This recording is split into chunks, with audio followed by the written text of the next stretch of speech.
Hello, everyone. Welcome to the I Love My Job podcast. I'm your host, Cassie Crossley. Today's guest is Hilary Hendershott. Hilary is the founder of Hilary Hendershott Wealth Management, the leading financial advisory firm for women. Hilary's mission is to motivate women to be financially empowered. She has worked for more than 15 years with women who want to preserve their wealth, make it grow, and eliminate financial stress once and for all. Hilary is also the host of Profit Boss Radio, a weekly podcast where Hilary and her guests offer actionable advice, inspiration, and authentic stories to support women in their financial journey. Hilary has an MBA, and she's a certified financial planner. She's a TEDx speaker, and she's been featured in the Wall Street Journal, NBC, ABC, Fox, Daily Worth, Forbes, and Investopedia. She was recognized as a top 40 under 40 entrepreneur in Silicon Valley. With more than 30 television appearances, she's the go-to personal finance expert in Silicon Valley for the NBC Evening News, where they call her the investor's voice of reason. This interview is great for those that are considering any kind of career in finance. I had some ambitions to once go into the finance field, but I chose software development instead. Hilary explains what a financial planner does, and I'm sure you're going to find this really interesting. So if you have a head for math and like working with people, this is going to be the perfect interview for you to listen to. Hi, Hilary. Thank you so much for joining me on the I Love My Job podcast. How are you today? I'm fantastic. I'm so happy to be on a podcast like this. I love the optimism. It's great. Well, it's such a interesting area because so many podcasts are very business oriented, and I wanted to provide an exposure and outlet for those that want to understand other careers. And you have a very interesting career. Can you introduce yourself and tell us first a little bit about your personal life, and then tell me in a few sentences about your job and what you do? Yeah, you bet.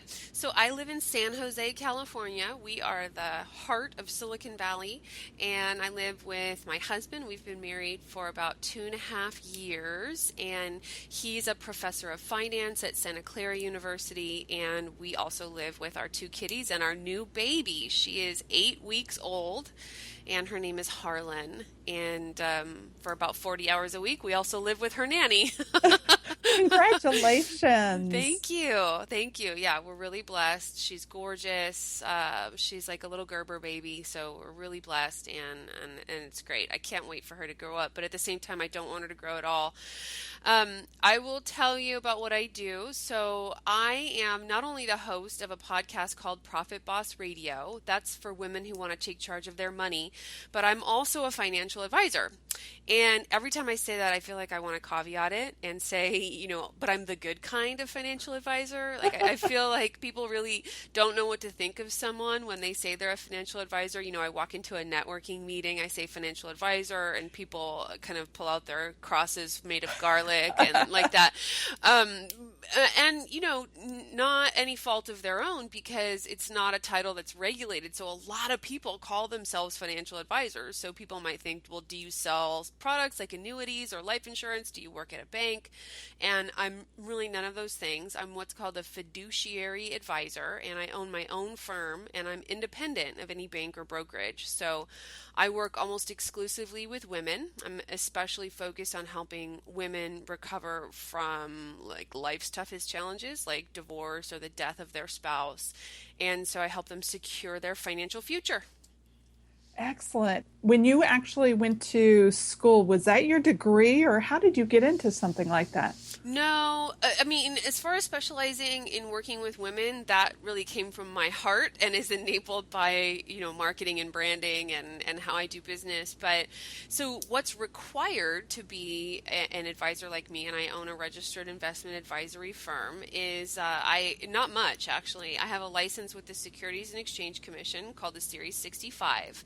But if you look out there, almost all financial planners are going to have one of several voluntary designations because they're important to what we do. They're kind of a consistent way to tell the public what we're educated in. So I'm a certified financial planner. You've probably seen CFP after people's names, and that means I'm trained in the financial planning process. I'm trained in investments, personal income tax, retirement plans, and estate planning. So CFP is probably the most common designation. And then my undergraduate studies were in economics, and I also have an MBA from Santa Clara University. Did you always want to be a financial advisor? What led you to this path? Not even a little bit. I actually got started in my parents' firm. So my father was a financial planner, financial advisor my whole life, and I thought it was so incredibly boring. And I couldn't really imagine anything less interesting. I wanted to work. I remember I wanted to work for a sexy company like Southwest Airlines in my 20s, and I'm just really blessed that for various reasons in my 20s I did go work in my parents' firm. I had got the experience of working with clients, and I realized that this role is not about numbers. It's not about the economy. It's not about spreadsheets or calculators. It really is about people and their lives, and I fell in love with it. And when you work with people, I mean, do they ask you a lot, what's your degree, what's your job experience, or is it the fact that you have this certification is what counts toward them? I'm sure that they check me out online. So, so LinkedIn is a place where you can find out about me, and I'm sure every other financial advisor, it's on my website. I make sure I share it with them in our first meetings. I think for most people, what's most important is, yes, number of years of experience. So I've been doing this about 16 years now, and I'm not going to lie, it's not nothing to get started as a financial advisor, because who's the first person that's going to hand over $500,000 or $1 million to you, right? Hi, Mr. or Mrs. Johnson, I've never done this before, but would you please trust me? And so that's why, it's a big hump to get over. People ask me a little bit about who my other clients are and what I do best, but mostly it's about what they want and expect. And it's probably just like any other mutually beneficial transaction. People come to the table with needs and wants and expectations, and then the process is about figuring out whether I can fulfill those. Your average client base, are they middle-aged retirement, or are you working with younger folks and maybe some millennials? Where do you mainly hit on that range? I would say women 40 and over. Okay. And that said, most women either are married or want to be married, right? And most of them to men, not all of them, but most of them to men. So about 30% of my clients are men. I call them evolved men. And I would say half my clients are almost at retirement, or sort of looking at seriously planning for retirement, and the other half are retired. Oh, okay. Yeah. So back to the actual work that you do, without divulging what you personally make, generally, how much do certified financial planners make that have about your level of experience? Yeah. So broad range. So there's no salary. It is an entrepreneurial role, and whether you're working in a bank or a brokerage or you're independent like me, you may get started off with some kind of base salary. Some don't. Some start commission only, or or fee income only. But ultimately, you are a business owner or an entrepreneur, and you're responsible to bring clients in and keep them happy. So I looked up this answer actually on Investopedia, and according to them, the average salary for a financial advisor in the U.S. is $56,000. But when they include bonuses, they said the range is from $35,000 to $195,000. So I know it's a really big range, but I can tell you, I know for sure that top producing financial advisors can and should expect to earn $600,000 to $800,000 a year, and some even more than that. And not only that, but it is a very sellable business. So when you retire, you have this big opportunity for a very lucrative exit. Wow. Wow. So you can actually buy someone's customer base too, if you want to. You can. Right now, there are a lot more buyers than sellers in my industry. So you can, but you need to be prepared for that competitive market. It's a good business to be in, and there's a lot of competition. So a lot of people want to buy businesses like mine. Interesting. Yeah. So tell me about your typical day or week. Probably your days change frequently of what happens. They are, and actually, to be honest with you, I've started kind of blocking. So I'll do one kind of activity on any given day. But in any given week, I'm following up with prospective clients. I conduct meetings with them. I'm also recording and producing the Profit Boss Radio podcast, or I'm reaching out to potential guests for this show. I conduct client review meetings and I answer their questions by email. So sometimes I can answer their questions really quickly. Sometimes I need a calculator and to do some research to answer their questions. Sometimes I have to produce a report, right? So it's kind of, it's just a function of what they ask. I also do a bit of writing and I publish around the internet, places like Daily Worth and Forbes. So I spend a bit of time writing. And then there's the business management stuff. So I, conduct team meetings, and occasionally I have to do recruiting and hiring and even like writing and documenting procedures for my business. So a lot of stuff. Do you get busy or slammed during tax season? Are they looking for a lot of details for the previous year information? I don't. Okay. There is a little bit of a rush, but I give people a deadline, and I let them know, for example, if you need reports to your tax planner, you need to email that request by, let's say, March 10th. And that's for an April 15th tax deadline. Most people get right on the ball. I have their requests on January 7th, which is even before the reports are out. But one thing that's actually really great about my business that I didn't think about, another thing I didn't think to mention that you just brought up, is that it's relatively emergency free. There are very few urgent situations, right? It's a very consistent kind of quiet, really your investments should be boring. So your life can be exciting. So that's nice, and it means that I can often take vacation without worrying. I was just about to ask that. It seems like you can take a vacation and not have to have your cell phone on 24 hours a day. Yeah, I have definitely shut it off. I think the most would be like 3 days at a time. But the truth is, as soon as I get a paraplanner or a full-time junior advisor on staff, I would expect to be able to be offline for a week at a time, no problem. Okay, great. So tell me, do you have any funny or interesting stories about something that might have happened in this line of work on your job?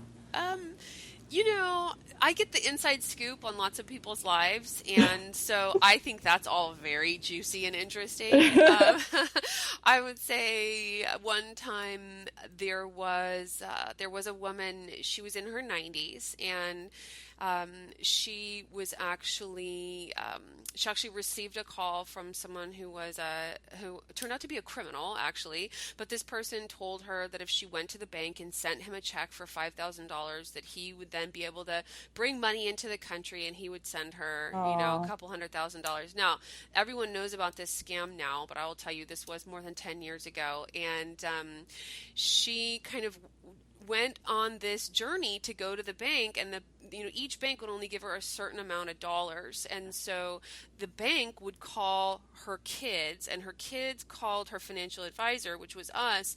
And so we ended up, because she had to go from bank to bank to bank to get all the money that she needed, we ended up in this crazy wild goose chase, literally chasing her around town, trying to stop her before she lost her money. So that was probably the most exciting day. Oh, wow. Because that was before cell phones, and if she was 90, I'm sure she wouldn't have had one even in today's age. Exactly. There's no cell phone anywhere on her person, and so we were doing our PI work, trying to figure out which bank she would go to next. It was it wasn't funny at the time, but in retrospect, it's pretty funny. Well, it's definitely interesting. So Yeah. I'm so glad you all were able to help her. I know. Wow. Thank goodness. See, and then when you hire a financial advisor, one of the reasons you give isn't, you'll protect me from being taken advantage of by scams. And yet there's lots of things we do for our clients that end up being really, really valuable. Yeah. Yeah, look, you've already saved 5,000 right there. Exactly. Wow. Now, when you're doing this, because you first went into it, weren't even sure if you liked it, following in your father's footsteps, what did you not like, or currently, what's the part that you don't like about your work that you do? Because everybody's got probably one or two things that they just aren't looking forward to. Oh yes, believe me, I'm no Pollyanna. I definitely don't like anything that has to do with lawyers or the government in my business. So I'm going to say the compliance work, and it's basically that you have to follow some really complex and sometimes really limiting rules to make sure the government doesn't put you or your firm on its radar. I mean, just as an example, financial advisors really can't have a Yelp page, or I could never publish a customer testimonial. No matter, Mm. my clients can say a whole universe of good things about me, and the government has deemed that you are not qualified as a consumer to determine whether that is a valid testimonial. And so I mean, it gets a little bit more complex than that, but that just gives you an example. So, and in my industry, there's definitely bad apples, but the truth is the vast majority of financial advisors are integrous and benevolent. And it's just like, how some good people still get audited by the IRS, even though Hmm. they've done everything by the book. But just being audited costs them hours and hours and probably thousands of dollars that they'll never recoup because someone has to represent you in that audit and like that. So that really, the compliance piece is it's not in line with my personality or my natural skill set. It really stresses me out. I do not like it. What about the lawyers? What kind of work do you have to do with the lawyers? Oh, well, I guess I sort of lumped compliance in with the Okay. lawyers. So I have a compliance attorney. He's on retainer. And so every time I have a question, I have to email him. That costs me money. And it just is kind of it's a big expense. It's definitely in the expense category. Okay. Okay. I wasn't sure if you were referring to like if a client passes on and working with the lawyers to work on Oh the final no, estate. like Okay. family attorneys, those are, Yes. yeah, no, no, no, that's fine. That's not a problem at all. I work with family attorneys. They also call them estate planning attorneys. Hmm. Those people are typically good. As I said, I work with a lot of women getting divorced, so I work with a lot of divorce attorneys, family law attorneys, and no, I don't hate that. Okay. Okay. Yeah. Well, on the reverse side, what do you love about your job? You sound so excited about it, and I just want to know what really drives you and what's the motivators. I have a couple of things, and I try to lead with stories. So I do have a couple examples. I love that I found podcasting. Okay, it really is the perfect medium to communicate my passion. That's my voice, and I've had some really high profile guests on the show. I've had Amanda Steinberg, the CEO of Daily Worth, and Allie Brown. She's like a world renowned business coach, and she's a star of ABC's Secret Millionaire. I don't know if you've seen that show. Plus the fact that I really get to talk to people every week. You can tell I love talking, and that means I really get to provide timely insights for people even on current events. Like I've talked about the presidential election, I talked about the Brexit. So that show is really quickly becoming like the voice for women and money. And I mean, so many people tell me that the show keeps them informed. So I love that. Just as an example, this week we aired an episode where a New York attorney named Leslie Tain realized that her fiance was lying to her about money, and she gave him lots of opportunities to come clean, and finally she decided to break off the engagement. She had a piece published about it in Forbes, and she came on my show, and the feedback and response has been really incredible. I mean, people just sharing how it helps them grow and face their fears. One person shared that she'd always known that the financial aspect of her relationship was never going to work out, and it gave her the courage to move on. So, I mean, translating that to your listeners, it's just if you find kind of your niche and a place where you feel like you can naturally communicate and make a difference for people, I just feel like I'm plugged into the universe in this really incredible way. So that's the first thing. But I think the core thing really that truly makes me happy and fulfilled is how much I love my clients, and I love the work that I get to do for them. It's really that sweet spot in life where I get to use my unique talents. Some people call that their zone of genius, to benefit others in a really meaningful way. I mean, your financial life is a really important part of your life. And so I feel blessed to have discovered this role, and I get to know my clients really well and basically it's my job to make sure they're successful and I don't fail, so it's good. I mean, I'll give you an example. I have one client who made millions, probably $3 million in Silicon Valley stock, not in an IPO, but through an employee stock purchase plan, and her company stock just went through the roof. But because then she took the advice of a friend, and on her tax return, she did some things. Instead of hiring a professional, she actually lost $1 million. So when she came to me, she was really gun shy and really nervous, and she was always double checking back and always, kind of, I guess, questioning what we were doing. And we've been working together now for a handful of years. And not only has she been getting a consistent retirement, she retired young. She retired at 55. She'd never had to come out of retirement. Her income is consistent. And she recently shared with me, because of the way I work and the solutions that we have in place and my partnership, like I always respond to her, I'm always there. She really truly believes that she's actually over time achieved financial peace of mind. She told me she does not worry about money anymore.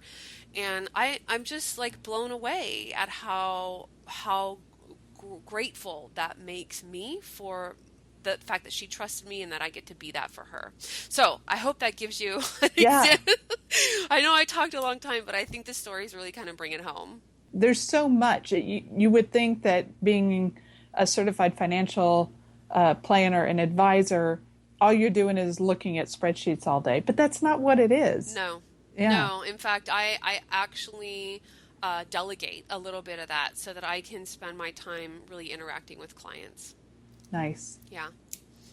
Imagine a college student who's maybe in a business degree or accounting, and they wanted to explore which avenue, and they were thinking about becoming a certified financial planner. What type of person succeeds in this job? Because it isn't what I pictured before we got on the phone. I know. Lots of people think this is a job for the analytical mind, someone who's drawn to spreadsheets and finance classes. And unfortunately, I do think a lot of those people get into the business, and I think they're very talented from a technical perspective, but I think that they can really languish and not be as successful as they want to be. And the reason is that this is an entrepreneurial role, and you have to love and really be willing to market yourself. I mean, you have to not cold call. I mean, nobody cold calls anymore, but you have to do the equivalent of it. You have to ask for business, and you have to be willing to hear no. And you have to keep your spirits positive, and you have to keep going. And if you can do that for a few years, you really can build a business and get some traction and enjoy a really comfortable life. So I think you need both skill sets. I mean, I always say I was born with a head for numbers, as much as I'm kind of positioning this as a very people-oriented role, and it is. I do have an MBA. I do have a degree in economics. I'm very comfortable with spreadsheets and numbers, and so it takes both skill sets, both the analytical and the verbal, and you need a big heart, because people know if you are not authentic with them, right? Yeah, but you can't be someone who's fully introverted then in this type of role, because you are working with new people every day and really putting yourself out there. Well, I mean, I guess that depends on your definition of the word introvert, right? Like, I think of the introvert from the Myers-Briggs personality assessment, and I technically am an introvert, and that just means that I have to spend time alone. So the fact that I'm people-oriented doesn't mean that I'm not introverted. I am. But if you are, I would say, if you can't see yourself selling, if you can't see yourself asking for business, if you can't see yourself being an entrepreneur, being entrepreneurial, you don't have to own a business, but you do have to be entrepreneurial. There could be a role for you in a financial planning firm in the back office. Okay. So, earlier I said I delegate some of that work, and some of that is to very math-oriented people, and I call them up, and they say to me, "Here's how I would explain this problem, Hilary." And I say, "Okay, except 10 words you just said are words my client will never understand. So let's start again from the beginning." Yeah. So it's a matter of being a translator sometimes. That makes sense. We've talked a lot about the roles, so let's learn a little bit more about you before we finish up. Do you have any book recommendations, either related to your work or just personal, that you would suggest to folks? I do.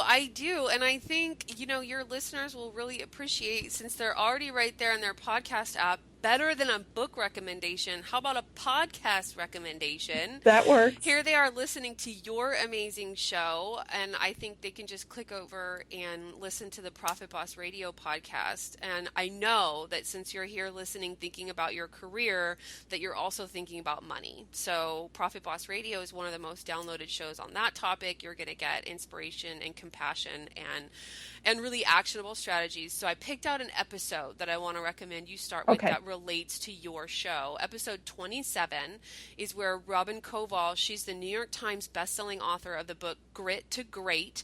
She's going to share with you how she completely reinvented herself professionally in her mid-50s. She went from running a PR firm in Manhattan to running a nonprofit in Washington, D.C. And that's really going to give you the courage to go out there and find a job you love.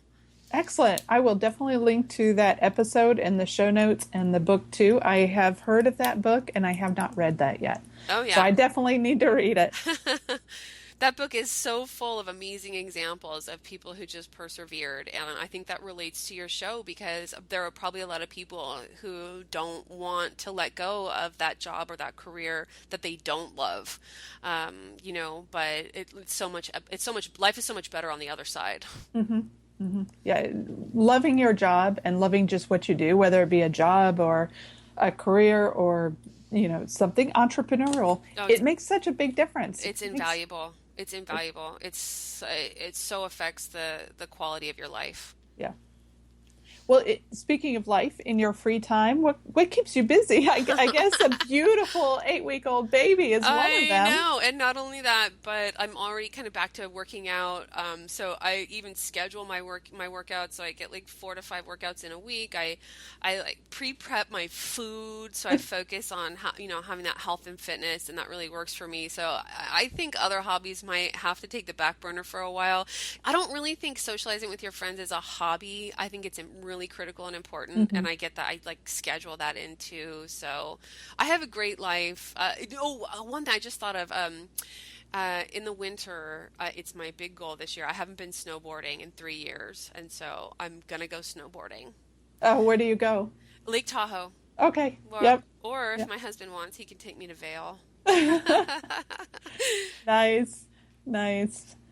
So do you have any parting words of wisdom for those that might want to do this career, or career change? Yeah, we need young people and we need women in this industry. The average financial advisor is 55 years old.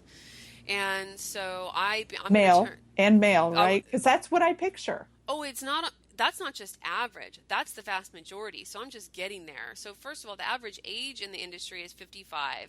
And as far as fiduciary, like independent advisors like me, 72% male. Wow. Yeah. So if you're interested, and I go to these conferences of financial advisors, and I do talk about this on social media. Even the financial advisors are so sexist with me. I get the most incredible comments. They say to me things like, are you in marketing or are you an admin? They just assume, right? It's just amazing. And then when they find out who I am, they're desperate to find out how to get, female clients. So then, they're asking me, how do I market to women? And I'm thinking, you want to market to women and you treat me like this? Give me a break. So anyway, we need young people and we need women. And so if you're interested I would say generally in the economy, in economics, public policy, you have to have a general level of interest, and in helping people really be successful in their life. I would definitely recommend you check out the CFP program at your local college, because most advisors like me would hire junior planners out of that program, and then there's going to be a recruitment process or program that they get you connected to, and then you can get that base level of knowledge. You do have to be working with clients for 2 years before you can use the designation after your name, but you need to get that technical education under your belt. So I think that would be where to start. Okay. And are there a lot of programs around the country? Everywhere. everywhere. Lots. Great. And now there's even undergraduate degrees in financial planning. There were not when I was in college. Yeah, I think I might have noticed that on some of the business pages. My daughter is in college, which is what prompted me to really start this podcast. Oh, cool. Because she was asking about different careers. She's like, but Mom, who really loves their job? And you said, I will actually produce a body of knowledge about that. That's right. That's a great mom. Look at you. Well, how do people contact you? We've mentioned both your podcast, but what's the best ways to reach out? Just come on over to my private Facebook group. Just go to hilaryhendershott.com/profit boss, and that will give you access to my private group. I do answer questions in the group there, and that's a great way to contact me. Okay, great. Well, thank you so much, Hilary. This has been so informative. I'm very excited, and now I'm all ready to look at my stuff again. Okay. A lot of us put it on, I'll look at that next month, or I'll look at that during tax season, and we never do. I know. So financial planning never seems urgent. That is one of the issues that we deal with from your perspective, from the perspective of a client investor. It's like never do I have to go to my financial advisor today. Yeah. So I'm glad I inspired you. Yeah, excellent. Well, thank you so much. Have a wonderful day. And I hope everybody contacts you and wants to find out more about the career. They'll reach you on your Facebook page. Awesome, Cassie. Thank you so much. Thanks. Thank you, everyone, for joining me on the I Love My Job podcast. If you have any questions or would like to contact me, I can be reached through my email, Cassie@CassieCrossley.com, CassieCrosssley, or you can reach me through my website, ilovemyjobpodcast.com. Thank you again for joining.